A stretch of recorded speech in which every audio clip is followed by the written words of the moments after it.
কথা কন, এটা বলবে কি বলবে না? তার মানে নিজের জমিনের সীমানা ওভারটেক করে আরেকজনের জমিনে গিয়ে ফসল ফলানো যায় না। জিন্দেগিতে প্রত্যেকটা জিনিসের সীমানা দেওয়া আছে, সীমানা। তুই ওখানে গেছো কা? এই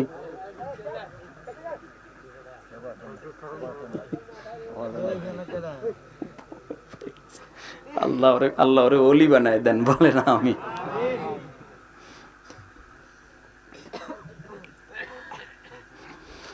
প্রত্যেকটা জিনিসের সীমানা দেওয়া আছে, সীমানা ওভারটেক করা যায় না। যেমন আমার বিবির একটা সীমানা আমার কাছে আছে, আপনার বিবির একটা সীমানা আপনার কাছে আছে।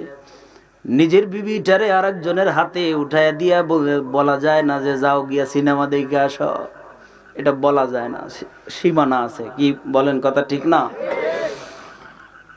আপনার মেয়েটারে বিবাহ বহির্ভূত আরেকজনের হাতের উপরে হাত দিয়া ঘুরতে দিতে যাওয়া যায় না, এটা হলো সীমানা।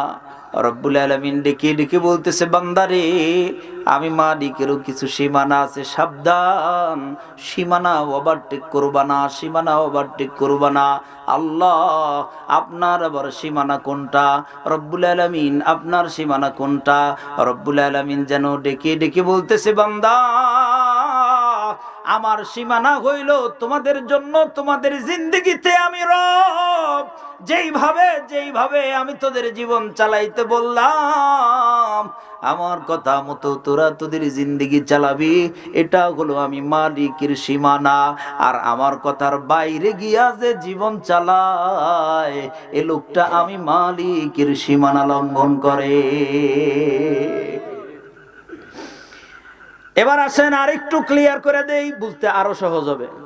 দিনের শুরুতেই মসজিদের মিনারায় ফজরের নামাজের আযান শুরু করে দেয় মুয়াজ্জিন, মসজিদের মিনারায় ডাক দেয়, হাইয়া আলাস সালাহ, হাইয়া আলাল ফালাহ, আসসালাতু খায়রুম মিনান নাওম। আয় আয় আয় নামাজের জন্য আয়, আয় কল্যাণের দিকে আয়। এ দুনিয়ার গোলাম, ঘুমের চাইতে নামাজ ভালো, ঘুমের চাইতে নামাজ ভালো। ঘুমায়ও না, ওইটা বড়, ঘুমের চাইতে নামাজ ভালো। প্রতিদিন সকালবেলা মসজিদের মিনারায় মুয়াজ্জিন ডেকে ডেকে এই কথাগুলো বলতে থাকে।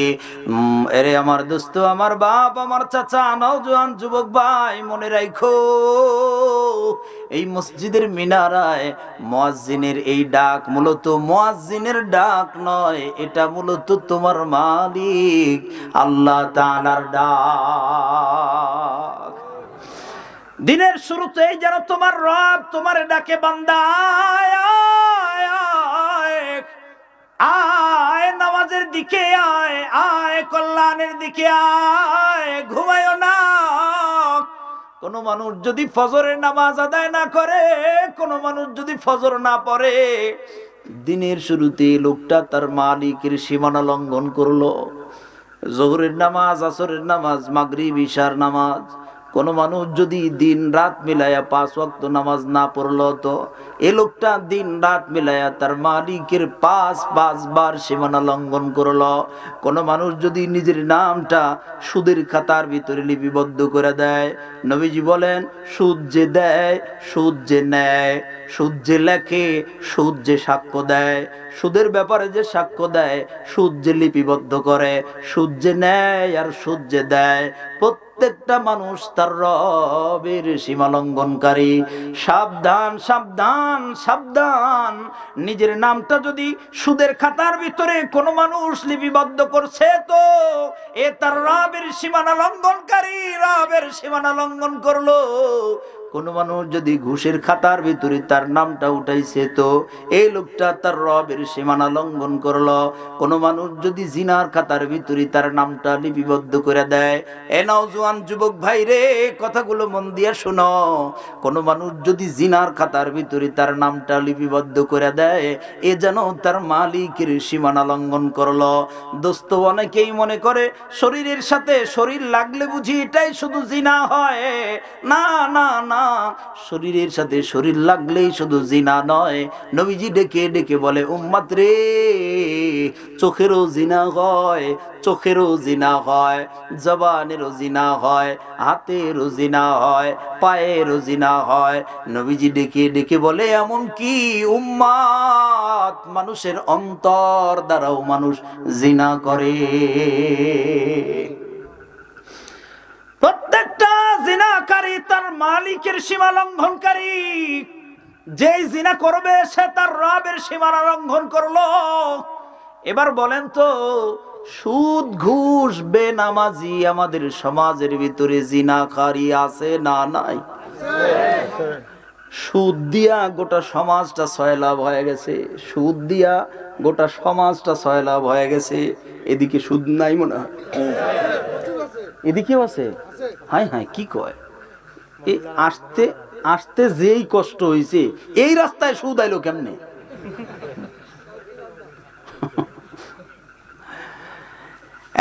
শোনক, এটা কোন জায়গা জানি, দামারগাঁওয়ের নওজোয়ান যুবক ভাই বানিয়াচং, দামারগাঁওয়ের আমার যুবক ভাই, আমার চাচা, আমার বাপ, পর্দার অন্তরালের মা বোনেরা, মন দিয়া কথাগুলো শুনে রাখো।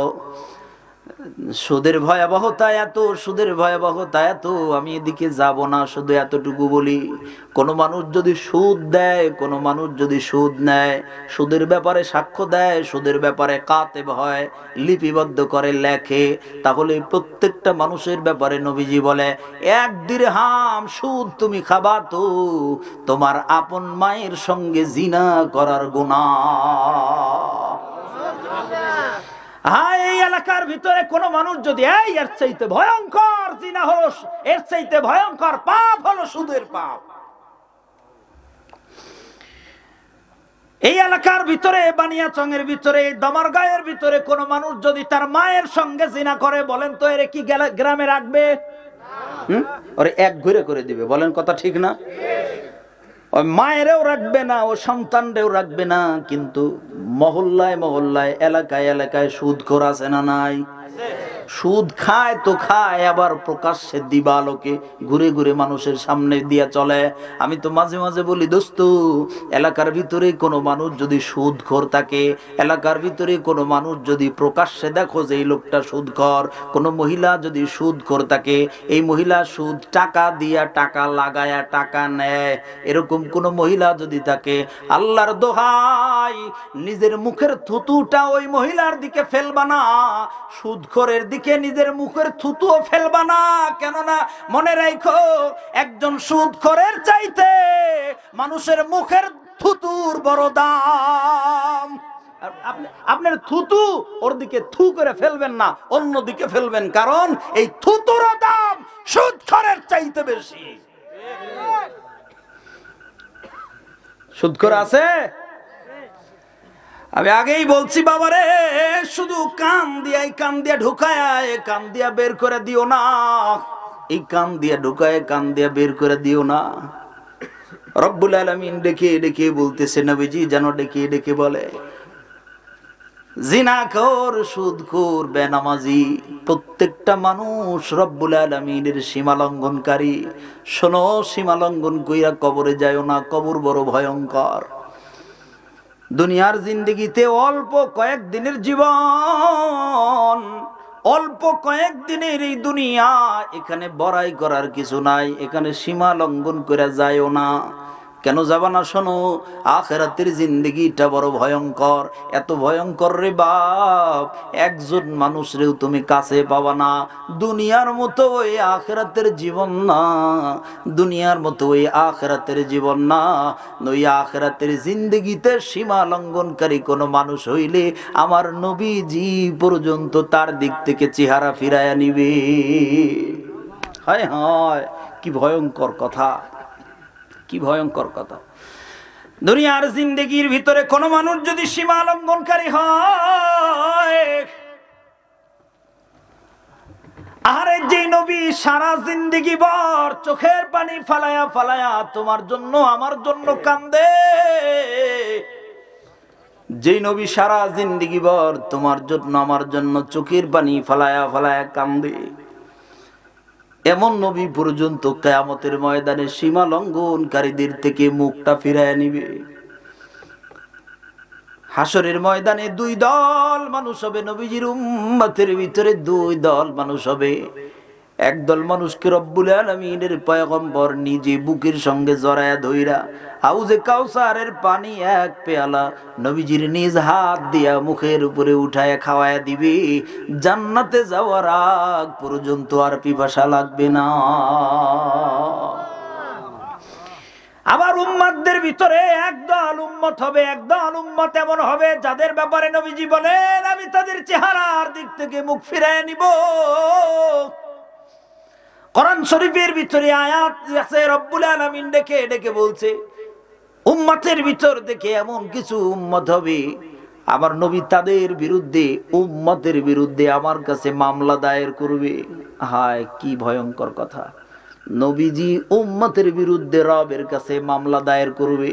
কোরআন শরীফের ভিতরে আল্লাহ বলেন অকালার রাসূলু ইয়া রাব্বি ইন্না কওমি ইত্তাখাযু হাযাল কুরআনা মাহজুরা। হায় হায়, যদি এই আয়াতটা বুঝতেন, যদি মানুষ এই আয়াতটা বুঝতো, এই আয়াত নিয়ে যদি চিন্তা ফিকির করতো, কলিজা ফাইটা মরে যাইতো। এই আয়াতটা যদি আপনি বুঝতেন তাহলে কলিজা ফাইটা যাইতো।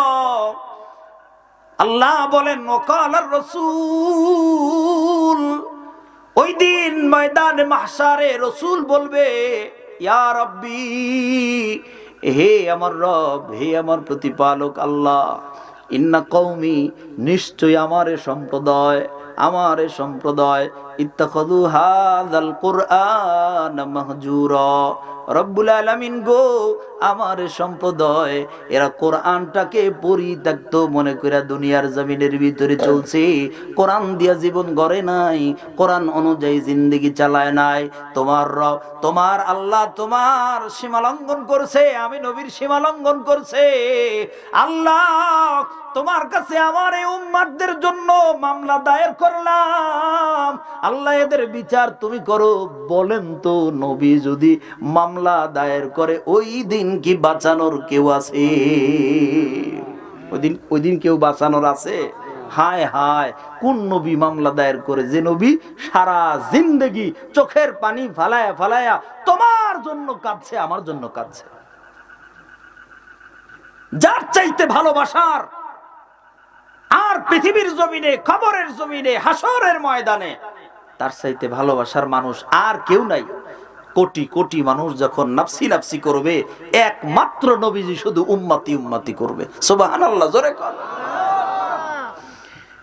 দুনিয়ার জিন্দেগির ভিতরে তুমি আসো নাই, দুনিয়ায় আমি আসি নাই। আমি দুনিয়াতে আসার আগে আপনি আপনি আপনি এই আপনার কথা কইছি, আপনি দুনিয়াতে আসার আগে রব্বুল আলামিনের পয়গম্বর 1400 1450 বছর আগে নবীজি